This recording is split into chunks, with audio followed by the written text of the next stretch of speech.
What a way to learn about hockey as well, sort of through the eyes of a legendary broadcaster, Jim Robson.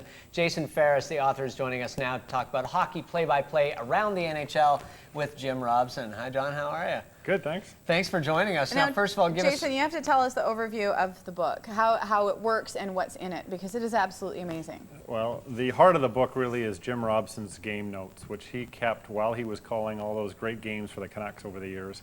He was keeping what he calls the secretary's notebook of all the game, everything from the things he wanted to get on air to the weather in the city, the intermission guests, but also all of the activity in the box score of the game. And on page 2 and page 3, yes. You actually have his game notes. This is from the 94. This is the Game 7 of the 94 finals against the Rangers, and what we've done is give a how-to. It's an annotation of his shorthand, and basically it's a guide to how you can then read the notes that are featured in the other 55 games we've profiled in the book.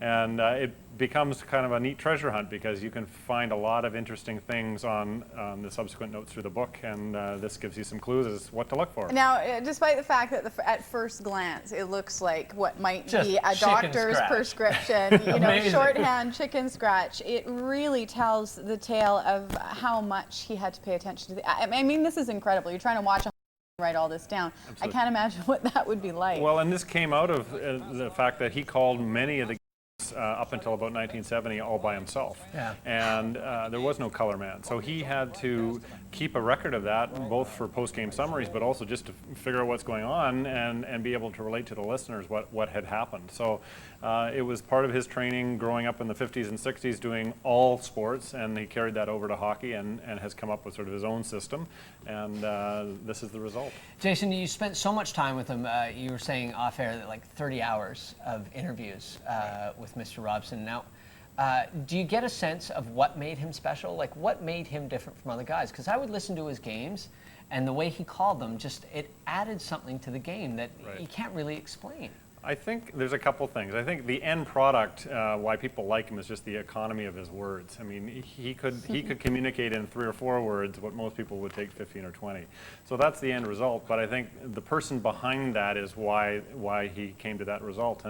And he was not a climber in the business. He was not somebody that was trying to self-promote, or he was somebody that was just a true consummate professional. Mm-hmm. And to some extent maybe kept to himself, on the road, did his homework, kept hand stats of every player that played game by game, way better than the league stats ever kept. And he was the first one probably to rank a lot of the stats, and so he just was a consummate professional and really concerned about doing the best job he could for the listener. And he's a true hockey hero. I mean, everybody who speaks of him and listening to his games growing up talks about him with absolute awe. And then having all of this in a book in hockey history, I mean, on the surface, going back and reading about games sounds like kind of a weird thing to do, but compiled with the pictures and his notes, it just is so amazing. It must be incredible for you to put this together. Well, it's a book that we've been working on in the last year, but I've been working on it for 30 years. I mean, this is just a reflection of me growing up like everybody else in Vancouver. Yeah. I think the fun part about the book to me is that,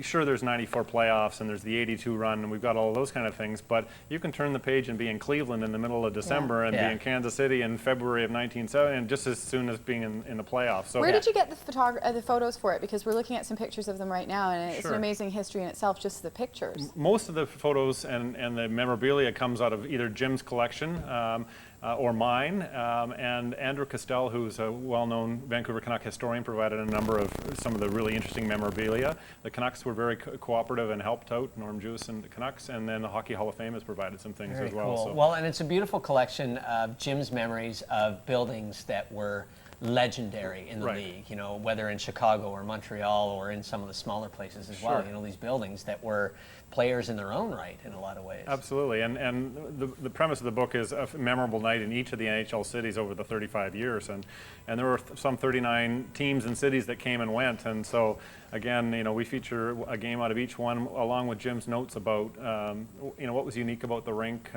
maybe some of the broadcasters in the city, interesting things about each city around the league. And with some of the new arenas as well, you have some help from someone who is becoming a legend in his own right and who I very much enjoy listening to games with, Mr. Johnny Shorthouse. Yeah, I have an enormous respect for him. I Boy, he think does a good huge job. shoes. I think he's great. I really love listening to his games, and I do agree. And I think he's got a lot of the same characteristics as Jim. I mean, he could do a lot more TV. He likes to do the radio, and he understands, I think, and is concerned about the work and not so much about climbing. Now we have to talk about the fundraising aspect of this, because Canuck Place, Michael and I have had the chance to visit, and it is an amazing place that does amazing things for kids. Maybe you can tell us why you're putting some money into Canuck Place with this whole thing. Sure, and the credit for that really goes to Jim. I mean, his insistence was to always do, celebrate his notes, but to do something good out of it as well. So we've raised, we're close to $10,000 so far on the pre-sales that have gone to Canuck Place